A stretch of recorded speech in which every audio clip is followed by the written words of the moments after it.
Seorang ibu ini bertanggung jawab atas kehormatan anaknya. Misalnya nih, anak puber. Kalau kita dahulu nih seorang ibu nih udah pandai pula pacar-pacar nih. Udah pandai pula cinta-cinta monyet ini. Pernah dengar dulu enggak waktu kecil? Udah. Ibu punya pacar waktu kecil? Oh, pernah lah. Karena cantik nih kayaknya. Kalau orang pacaran dulu bangga, anak kita pacaran dulu bangga. Sekarang karena ilmu kita udah kita tuntut, kita udah nuntut ilmu, dengarkan ceramah dari ustadz yang berbeda, dengarkan ceramah dari ustadz-ustadz yang terkenal. Pacaran itu haram dalam Islam, nggak boleh pacar. Bilang sama anak ketika anak kita haid pertama, bilang sama anak, nak, kamu ndak boleh dilihat nak ya, aurat kamu yang ini jangan boleh, ndak boleh dipegang-pegang ya nak, yang ini ndak boleh dipegang-pegang. Tunjukkan itu sama anak kita, jangan dipegang ya nak ya. Walladzina li furujihim yuhafizun, orang-orang yang menjaga kehormatannya, jaga kehormatan diri kita. Jadi kalau ada kita yang punya anak perempuan, dia tidak menutup auratnya, yang berdosa siapa? Ibunya, ayahnya berdosa. Bilang sama anak, tutup auratmu nak. Bahkan beruntunglah ibu-ibu yang mempunyai 3 orang anak perempuan. Oh, beruntung. Apa kata sahabat? Saya punya anak 3 perempuan ya Rasul. Masya Allah, luar biasa. Itu akan menjadikan benteng dari dirimu dari api neraka. Kalau 2 bagaimana ya Rasul? Sama saja. Kalau 1 bagaimana ya Rasul? Rasulullah diam. Makanya kalau yang 1 punya anak perempuan, tambah lagi dan tambah lagi menjadi 3. 3 bu. Bersyukurlah kita punya anak perempuan 3. Bu Rosi berapa? 1. Tambah lagi insya Allah. Jadi kalau 1 biasa aja. Yang penting jaga aurat anak kita. Jadi anak kita kalau pacaran, saya selalu bilang, jangan samakan kita dengan anak kita. Kalau kita jelek akhlak kita, inginkah anak kita jelek? Seorang pezina sekalipun dia tidak ingin anaknya berzina, betul enggak bu? Dia menjadi orang yang bejat masa lalunya begini, dia tidak ingin anaknya seperti dirinya, betul? Didiklah anakmu dengan kesabaran, penuh kasih sayang, janganlah dimanja, jangan dibiarkan menjadi durhaka.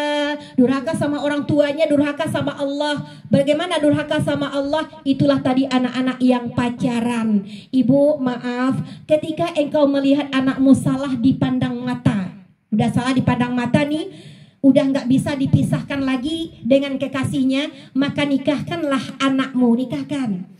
Oh iya, dalam sekolah Bu Pit, dia dalam kuliah Bu Pit, ya nggak apa, ibu nikahkan. Walaupun suaminya belum mempunyai pekerjaan, ibu bantu.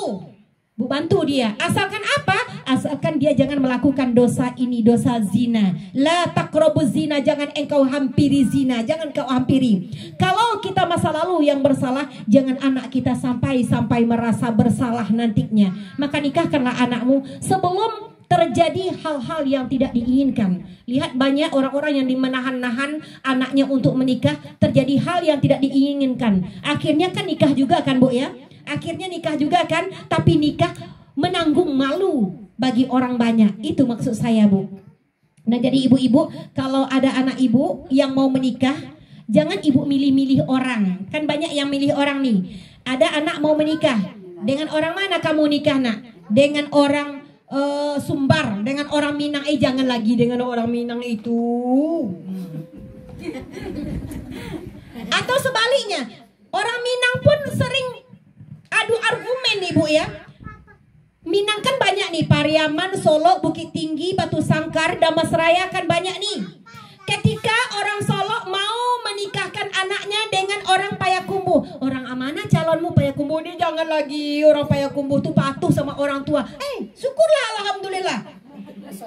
Kan bagus kan? Ibu dapat menantu yang patuh sama emaknya, bersyukur ibu. Nih nanti kan dia suka bantu emaknya tuh, bersyukur alhamdulillah. Emangnya ibu mau menantu orang mana? Orang Solo macam inilah gayanya. Nah, macam inilah gayanya orang Solo Bu ya. Lah kaya itu. Jadi begitu juga sebaliknya, kalau ibu mau dapat menantu orang mana, hendaknya jangan ditanya orangnya, tanyalah agamanya. Biarang awak